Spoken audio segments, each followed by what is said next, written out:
Hi அஸ்ஸலாமு அலைக்கும். இது வந்து என் பிள்ளை பிறந்த நாள் அன்றைக்கி சாப்பாடு ஆக்கினது. ஆசிரமத்துக்கெலாம் போயிட்டு வந்து நேரம் ஆகிடுச்சு. அதனால் மதியானம் ஆக்கல, நைட்டு தான் ஆக்கிண்டோம்.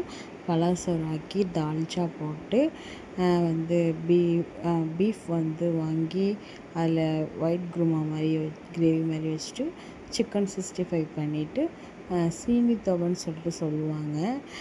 சீனி துவை வாழைப்பழம் லாஸ்ட்டில் ஆனம்லாம் ஊற்றி சாப்பிட்டு லாஸ்ட்டில் கொஞ்சமாக சுடுசோறு வச்சு அந்த சீனி துவையும் ஊற்றி வாழைப்பழம் போட்டு பிணைஞ்சி சாப்பிட்டா சூப்பராக இருக்கும். ஆனால் பகல் டைம் சாப்பிட்ணும், நைட் டைம் சாப்பிடக்கூடாது, கொஞ்சம் செரிக்காது. ஆனால் சூப்பராக இருக்கும். நான் வந்து வச்சுருந்தேன், எனக்கு ரொம்ப நாள் ஆச்சு. இது வந்து எங்கள் ஊரில் அஞ்சு கறி சோறுன்னு சொல்லிட்டு சொல்லுவாங்க. அதையுமே நல்லா திருப்தியாக சாப்பிட்டுட்டு அதுக்கப்புறம் என் கொழுந்தன பையன் என் அக்கா பையன் கிஃப்ட் பண்ணியிருந்தான். என் பொண்ணுக்கு பிடிச்ச பவுச்சு, கேரட்டேஜ் பென்னு, அதுக்கப்புறம் ஏதோ பேனா, இலைசர் எல்லாம் இருந்துச்சு. அதெல்லாமே கொடுத்துட்டு அவங்க பெரியப்பா